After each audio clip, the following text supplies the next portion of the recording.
Stalwart. Gracious. Kind. Hard worker. Faithful. Ministering. And if I could add one more, angel. Aww. I hate to say two because you said just one. It would have to be jolly. Witty, I guess, but that's just, I mean, that was just the frosting on the cake because she was just amazing all the way around. Loving. Ethereal. Meekness. I believe it would be regal. So on my mission, I would get letters from Grandma every month. She would send out letters that talked about the family, what was going on in everybody's lives. But on the back, she would flip it over and she would write a personal letter to me.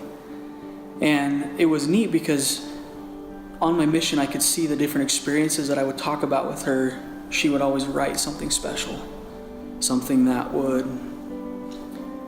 I needed to hear at the time. It was about a month or so after I got home, I decided to come see her. And when I got there, she had a stack of papers on her table. And she sat down and she said, "Here, I want to give these to you." And I didn't know what they were at first, and then I started flipping through them, and they were all the letters I wrote back to her from the very beginning. And it was neat now looking back, comparing the letters she wrote to me and the letters that I got back, to see the change and transition from where I was on my mission at the beginning to where I ended. And it had such a big impact on me to know that she took the time to care to keep those letters. So my wife and I had just got married, and we decided to come down to Kingman out of the blue. So we came down, met with my family, did our thing, but we were getting ready to leave, and I had this feeling, just like, you need to go see Grandma Lewis. So we packed up our stuff, headed over here. The car was full of everything, ready to leave. And we knocked on the door, and we went to the side gate like we always do. And Sister Pease answered the door and let us in. And we said, "Hey, we want to see Grandma." And that was the first time that Grandma Lewis had actually met my wife. And we went in, we sat down and chatted. And she got to know her a little bit. And we were sitting on her couch. And she looked at me, and then she looked at my wife, and she said, "Abby, you married a good man." And then that was huge for me. And I looked up to Grandma a lot, and she had such a big impact on my life. I don't know why I had that feeling at the time to go see her, but later looking back to realize that was the last time I was going to see her. Such a blessing, and I'll always remember that. I remember when we were on our first mission to Alabama, and I heard that the Peases had moved here, and the Lewises were following soon after. And of course, I remembered the Lewises from when I was a teenager, and Malin was in our stake presidency in the Phoenix stake. I knew who they were. I wasn't too sure if they were that aware of who I was or if I existed.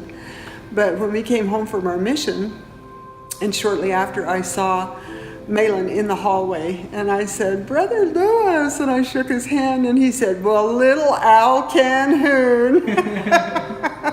But I was so struck that he knew who I was. He remembered me. I was recently looking through photo albums, and I came across a note that we had saved, and it was a note from Myreel saying, "I know that Frank's mother died recently, and I just was concerned, wanted to ease your burden a little bit. I've been so abundantly blessed in my life. I hope this will help." And it was a $50 check. And we had saved that note because it was such a precious, tender mercy and so sweet and thoughtful of her. And what did that mean for you at that time? Well, it always means a lot because money's never been something we have very much of. So for her to be that attuned to our need, and it was a need, it was really touching. I vividly remember one day being in church hall, and I watched, I'd seen him many other times doing the same thing, but this one time just really impacted me. And he was surrounded by all these youth, and he was just talking with them, and they were laughing, and he was laughing, and he was just, I thought, this is amazing. This man's in his 80s. He's only been in this ward a short time. He knows the adults, but he loved the youth. The youth loved him. He knew all his names. I thought, how many times does that happen that someone in their 80s moves into a ward and within a year knows all the youth and the adults and the kids, and they just enjoyed him, and he was having a good time with them. So I was just really impressed with that. Probably my most vivid memory in interacting with Malin and Myreel is when I was asked to help give a blessing. Malin was terminally ill. I remember coming over to the house and giving that blessing. And I remember as I interacted with them, that's where the term gracious popped into my mind. I knew that in relationship to both of them, they both, spent their lives in service, blessing the lives of others, and for me to be able, in a very small way, to use the priesthood to help bless their lives, it was very humbling. I felt like a spiritual pygmy, quite honestly, as I was asked to do that. But they were just so kind, so gracious, and so respectful to both my priesthood and my position at that time in the church, and that impacted me and just made me want to be a little more worthy moving forward. When I was in the stake presidency, I'd felt impressed to ask Malin to bear his testimony at stake conference.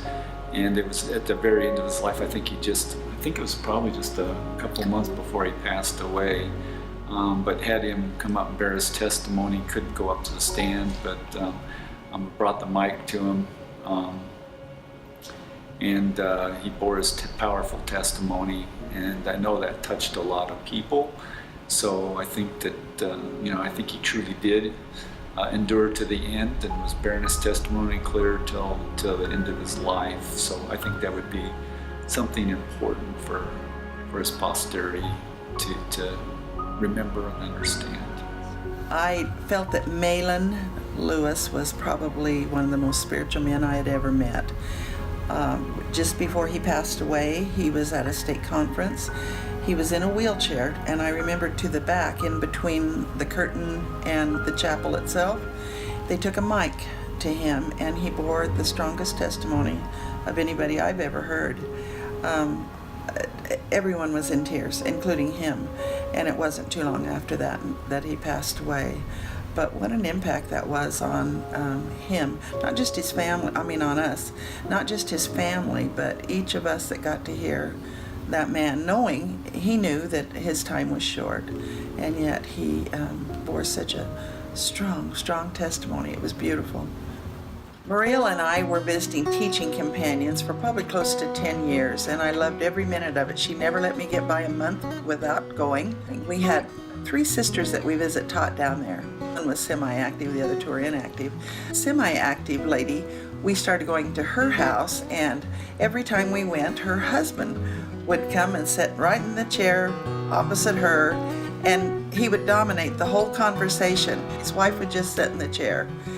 And after a few months of this, one day the man excused himself. He had to get up and go somewhere. But as soon as he left, Myreel looked at the lady and said, "Is there any time that your husband is not here?" And of course, I looked at Myreel and thought, "Oh, Myreel, what did you just say to this lady?" And the lady said, "Yes, actually, he goes once a month into Kingman to the Mojave County Genealogical Association." Myreel jumped right on it. "What day is that?" she says. And the lady told her, first Monday, second Tuesday, whatever it was. And Myreel said, "Oh, good. Next month we will be here on that day." And from then on, we made sure that was the day we went, and he wasn't there, and then we got to visit with the lady. Myreel had a great impact on my life in understanding tender mercies. I think my whole life I understood what miracles were. I had seen miracles in my life, but I never realized the importance of the Lord's tender mercies, the small things in our life, and she made me so aware of those. My husband feels the exact same way. Almost every conversation daily that we have, and in our prayers now, we mention tender mercies, and that's because of Myreel Lewis. She's made such an impact in my life. I asked her one time if she could adopt me. If I could just be one more daughter. I know she had a whole bunch of daughters, but could I just be one more? And she said, of course, yeah, you can be. I think as highly of her and love her as much as I would any of my own relatives and ancestors. That's how close and special I always felt that Myreel was to me. I can remember learning about tender mercies, and she would point out things that would happen in everyday life and call it a tender mercy. And I thought, wow, there's so many times that tender mercies happen that you don't realize that are happening. I had the opportunity of working with Grandma when Delon was teaching school, homeschooling, and she needed some help, some extra help in helping Grandma get her shower, clean her apartment, fix her breakfast and lunch. And during that time, I became very close to her, and I realized how close she lived her life as God would have her live it. She would always say her prayers, and just the two of us in her apartment. She would bless the food and always include others. She would, after her breakfast and things got going, she would go into the office and start reading her scriptures. She was so afraid that she would not endure to the end, which was very, very important to her. I loved working for Myreel and Delon. It didn't seem like a job at all, but to be near this royal lady and maybe have some of her spirit rub off on me, and it was a highlight of my life. I enjoyed it so much. So Sister Lewis, on Sundays, I would always look out for her so I could at least say hello and to see how she was doing and make sure that her week had went well.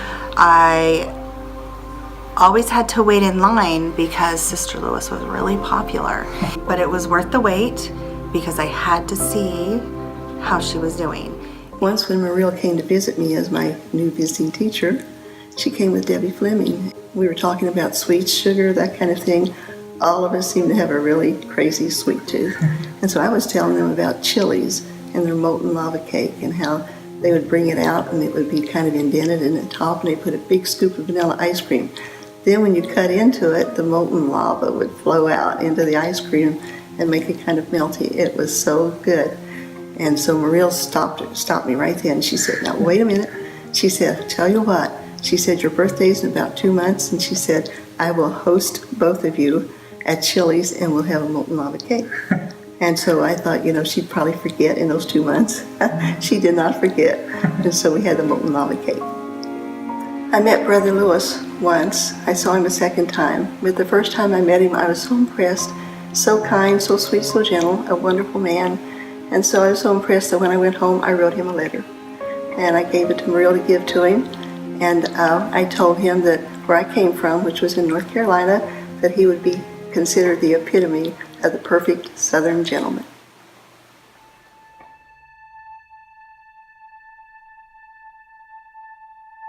When I think of both of them, I think of I'm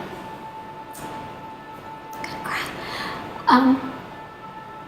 The way they showed unconditional love to everyone, and the Christ-like way they lived their lives with that unconditional love. I think if anyone emulated their example, we would have a really happy life. That they have big shoes to fill. And I think the posterity is doing a wonderful job. Myreel and Malin are smiling down from heaven and are so thankful that their posterity are so wonderful too. She knew how to tell time. She knew when it was appropriate to laugh and cut up and be funny, and yet she really was, it was important to her that things that were done in a sacred manner were held sacred and never flippant, never made light of, especially anything that came across the pulpit. And I think she wanted her posterity to know how important those things are. I think if they were going to be talking to the posterity, they'd probably say, you're going to face challenges, try to face those with a sense of humor. Being involved. I think that's what fascinated me the most about them, is how involved they were in their life of their family, but also in the life of people they were around. I mean, no matter how many times I came over or what was going on, she stopped what she was doing and said, "Hey, tell me what's going on, talk to me." And that's what I think was so impactful for me, is how involved they were. I consider her an icon, someone who stands out in the lives of many and makes a positive and long remembered difference in their lives, someone that they would like to pattern their lives after. And I've tried to, in many ways. That she loved her family, that's where her real treasures were. And she got so much joy when they would go to the temple, and they would be sealed in the temple. When they got their Eagle Scout award or called on a mission, new babies born, those were her real treasures in life. And she would want all of her posterity to know how important family is. What do you want to say to all your grandchildren? Well, tell them to be good kids. And to remember that the Lord first, so they can always be happy. There's just no other way to be happy except by living the gospel. It has been a wonderful life. The Lord has blessed such rare testimony. The gospel is true.